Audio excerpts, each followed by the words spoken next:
तो आज महावीर और जैन धर्म के बारे में थोड़ा सा बात करते हैं कि जो महावीर थे और जो महावीर को फॉलो कर रहे हैं अभी, क्या ही फॉलो कर रहे हैं, बस नाम का फॉलो कर रहे हैं, तो उसमें कितना बड़ा डिफरेंस है। सबसे पहली बात तो जो ज़्यादातर जैन लोग हैं उनको जय जिनेंद्र का अर्थ नहीं पता है ना। जैनों का जो मुख्य मंत्र होता है णमुकार मंत्र, बहुत बड़ा मंत्र है, उसका मतलब नहीं पता। इवन मैंने तो अपनी नानी से पूछा है जो 70-75 साल की हो चुकी हैं और आज तक उनको मतलब अब मैंने बता दिया था बाद में, बाकी उनको भी नहीं पता था जय जिनेंद्र और नमोकार मंत्र का अर्थ। ज़्यादातर जैन लोग ऐसे ही हैं जो मुझे मिले हैं, उनको नहीं पता है। उन लोगों ने महावीर के बारे में भी ज़्यादातर लोगों ने नहीं पढ़ा है। मेरे घर में तो भाई नहीं पढ़ा है, मेरे ख़ानदान में दूर दूर तक किसी ने नहीं पढ़ा है, मैं जानता हूँ। जो कुछ भी पता है वो टीवी पे जो महाराज जी के प्रवचन चलते हैं बस उससे पता है। पर महाराज जी भी जो हैं वो ज़्यादातर महावीर की बात इतनी करती नहीं है। वो तो बस ये बातें करते रहते हैं कि शांति धारा ऐसी की जाती है, मंदिर में ऐसे पूजा पाठ किया जाता है। और जैनों में ना महाराज जियों का बहुत सम्मान है। महावीर से ज़्यादा तो सम्मान महाराज जियों को मिल रहा है। क्यों मिल रहा है और अच्छा सम्मान क्यों? क्योंकि एक धारणा बन गई है कि यार उन्होंने कपड़े उतार दिए, वो पैदल सफ़र करते हैं, वो चप्पल नहीं पहनते हैं, वो अपने शरीर को भयंकर कष्ट देते हैं। तो इस बात का बहुत सम्मान है। ओशो ने एक बात कही थी कि ये जिन संतों का भी तुम सम्मान कर रहे हो ना, यही कल कपड़े पहन के तुम्हारी दुकान पे काम मांगने आएंगे ना तो तुम गाली दे के भगा दो, है ना। और इस टाइप से कुछ इंसिडेंट्स हुए भी हैं। जैसे कुछ महाराज जियों ने वापस जो संन्यास ले लिया था उसके बाद वापस से कपड़े पहन लिए, तो उनका बहुत अपमान किया गया समाज में, बहुत बहुत बहुत उनका तिरस्कार हुआ। कोई माता जी बन गई हैं और फिर वो वापस से इधर आ गई हैं गृहस्थ जीवन में, तो उनका भी बहुत तिरस्कार हुआ, बहुत गालियाँ दी गई। तो ये चल रहा है जैनों में। और बोलियाँ अच्छी चीज़ें भी सिखाई जाती हैं कि साहब 5 पाप होते हैं, वो 5 पाप मत करो ना, झूठ, चोरी, हिंसा, परिग्रह, ये सब नहीं करना चाहिए।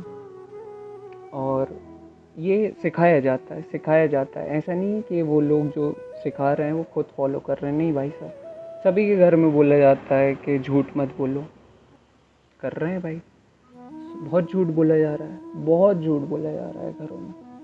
आप रिश्तेदारों से जब बात करते हो, किसी दोस्त से बात करते हो, बहुत तारीफ़ करते हैं सामने और बिल्कुल ऐसा दिखाते हैं कि, और फ़ोन रखते ही बुराई शुरू। तो मुझे बहुत वो लगता था कि ये जो माँ बाप बोल रहे हैं कि झूठ मत बोला करो, मेरे सामने रोज़ झूठ बोल रहे हैं। तो एक बात समझ में आई, समाज में भी देख रहा हूँ जो लोगों की बहुत प्रतिष्ठा है, सम्मान है, पर मुझे पता है, मैं जब उन कुछ लोग ऐसे हैं जिनकी समाज में बहुत प्रतिष्ठा है और मुझे उनके घर में क्या चल रहा है वो चीज़ पता है, तो मुझे आई नो कि ये वो तो जैन धर्म तो बिल्कुल फॉलो नहीं कर रहे हैं जो सिखाया था महावीर ने। तो एक बात समझ में आई कि महावीर को ये तो नहीं समझे, है ना।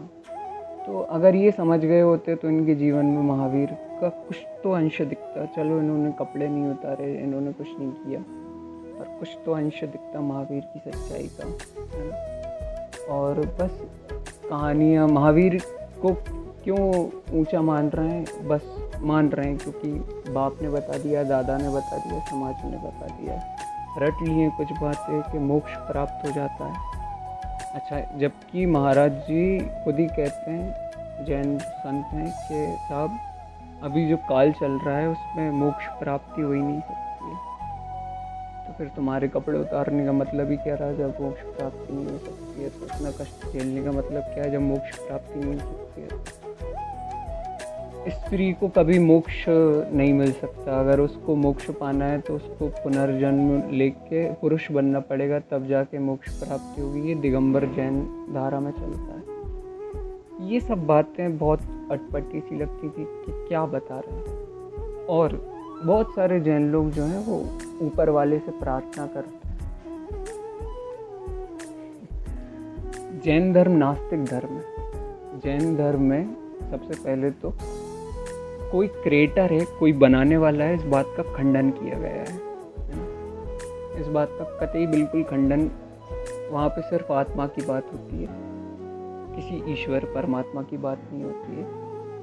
अगर परमात्मा ईश्वर कहा भी जा रहा है, भगवान कहा भी जा रहा है, तीर्थंकर किसी को कहा भी जा रहा है, तो बस उसको कहा जा रहा है जो मोक्ष प्राप्त कर लिया है जिसने। अच्छा, अब मोक्ष का अर्थ क्या बताते हैं कि ये जो इंसान के जन्म होते रहते हैं वो नहीं होंगे, है ना। मोक्ष का अर्थ ये बताते हैं।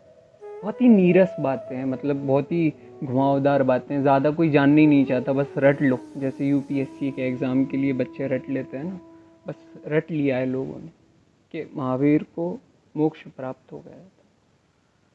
सबसे पहली बात, अच्छा मैं असली बात बताता हूँ, महावीर पे आते हैं अपन।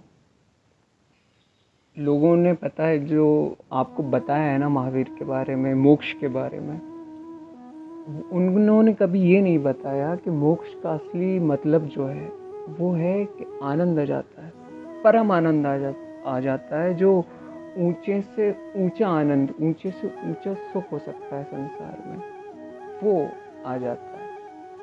किसी ने ये नहीं बताया कि महावीर मज़े कर रहे थे, वो पैदल चल रहे थे पर वो मज़े कर रहे थे। बुद्ध जो थे वो मज़े कर रहे थे, है ना। जो कबीर साहब थे वो मज़े कर रहे थे। श्री राम को जंगल में भी आनंद आता था, है ना। कृष्ण के सर से आप सोने का मुकुट छीन लो, उनके हाथ से सुदर्शन चक्र छीन लो, तो भी कृष्ण मज़े में ही रहेंगे, है ना। तो मोक्ष और मुक्ति का अर्थ ये होता है, ये कभी बताया नहीं गया, इसलिए लोग इस चीज़ से बहुत दूर रहे, उनको इंटरेस्ट नहीं आया। आज की यूथ को इंटरेस्ट, और मैं सही बता रहा हूँ, बहुत मज़े आएंगे, बहुत मज़े करते थे वो लोग, और आपको भी आ सकता है। आप वही चाह रहे हो, कौन नहीं चाह रहा है मज़े में रहना, सब चाह रहे हैं।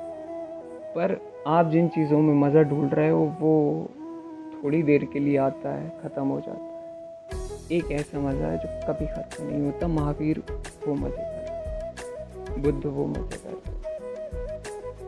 तो और सबसे पहली बात तो आपको जिन लोगों के बारे में भी बताया गया है ना, महावीर हुए, बुद्ध हुए, आपने सुना ही सुना है सबसे पहली बात तो इन जो लोगों ने बताया है इनका जीवन देख लो, बहुत नीरस जीवन है। इवन आपके जो संत हैं ना, सो कॉल्ड संत, उनका जीवन भी कोई ख़ास नहीं है। उनके जीवन में भी कोई ऐसी गहराई नहीं दिखेगी। उनसे बात करके देख लेना, उन तर्क नहीं मिलेगा उनकी बातों में। जैन महाराज जी, बहुत सारे जैन महाराज जी बस यही बोलते रहते हैं, णमुकार मंत्र पढ़ लो सब ठीक हो जाए, णमुकार मंत्र पढ़ लो सब ठीक हो जाए। देख लो पढ़ के होता है क्या? ठीक नहीं होता। कभी हो जाता होगा तो वो कोइंसिडेंस है। वो णमुकार मंत्र क्या, आप तो कुछ भी बोल देते थे, आप तो मरा मरा मरा मरा मरा बोल लो, णमुकार मंत्र मत पढ़ लो, चिंटू चिंटू चिंटू चिंटू बोल लो, एक आध दुख तो दूर हो ही जाएगा वो, क्योंकि वो होने ही था, है ना। तो सबसे पहली बात तो कोई मंत्र जो होता है ना, वो एक आप किसी बात की याद दिलाने के लिए होता है, उसका एक अर्थ होता है, उसको जानो पहले। णमुकार मंत्र पढ़ने से, ओम भूर्भुवः स्वः करने से, महामृत्युंजय मंत्र पढ़ने से कुछ नहीं होता, उसमें गहराई है कुछ, उसका अर्थ है। आप तो मोबाइल है आपके पास, प्लीज़ इसका उपयोग करो। और बातें अगर आपको पढ़ने से, सबसे पहली बात तो आपको ज़्यादा समझ में आएंगी नहीं, क्योंकि और पढ़ने में आपका इंटरेस्ट है भी नहीं है, तो oshoworld.com करके एक साइट है, सर्च करना। ओशो ने हर चीज़ को बहुत ही सुंदर तरीके से, सरल तरीके से समझाया है, उसे ज़रूर देखो। अभी आचार्य प्रशांत के वीडियोस मिल जाएंगे, उनको देखो। आचार्य प्रशांत के वीडियोस पुराने वाले देखना, नए वालों में सिर्फ सामाजिक मुद्दों पे बातें हो रही हैं। पुराने वाले देखना 2014, 15, 16, मज़े आ जाएंगे। मज़े जो अल्टीमेट मज़ा है ना। बुद्ध महावीर कौन लोग थे? अकेले मज़े कर रहे थे। अकेले हैं पर बेहतरीन मज़े में। ओशो अकेले थे, बेहतरीन मज़े कर रहे थे। सबसे पहले अकेले रहना सीखो अगर मज़े कर रहे हो। अकेले रह के देखो, अकेले मूवी देखो, अकेले घर में दिन बिता के देखो, अकेले कहीं घूमने जाओ, अकेले। क्योंकि रहना तो ज़िंदगी भर खुद के ही साथ है ना दोस्त। कब तक किसी का पल्लू पकड़ के रहोगे? कब तक माँ बाप की छाँव में रहोगे? दूर हटो, थोड़ा डिस्टेंस दो खुद को, एक स्पेस चाहिए। उसके बाद उस चीज़, वो आज़ादी महसूस करो कि जब कोई नहीं होता है साथ में तो कितना आज़ाद हो सकता है। शुरू शुरू में लगे कि ये वो बोर हो रहे हैं, नहीं, बट ढूंढ लो ना, कुछ सुनने को ढूंढ लो, कुछ देखने को ढूंढ लो। अच्छा म्यूज़िक लगा लो, नाचो, क्या दिक्कत है? अकेले खाने पीने जाओ, क्या दिक्कत? पर मज़ा अगर चाहिए तो वो अकेले रह के ही आएगा, वो किसी के साथ नहीं आ सकता है। क्योंकि किसी के साथ में आप जब तक किसी का साथ चाह रहे हो तो मतलब आपने आपके मज़े की रिस्पॉन्सिबिलिटी सामने वाले को दे दी है। तो सामने वाला आपकी एक्सपेक्टेशन पे हर बार खरा नहीं उतरेगा। कब तक दुनिया के पीछे भागोगे मज़े के लिए? बाहर से भी जो मज़ा लेते हो महसूस तो अंदर ही करते हो ना। तो अंदर कुछ है, बहुत बड़ा है, बहुत बड़ा है कुछ अंदर, जो मज़े में ही है ऑलरेडी। उसको ढूंढना है, वो ऐसे नहीं मिलेगा। थोड़ा रहना सीखो खुद के साथ। जय श्री राम।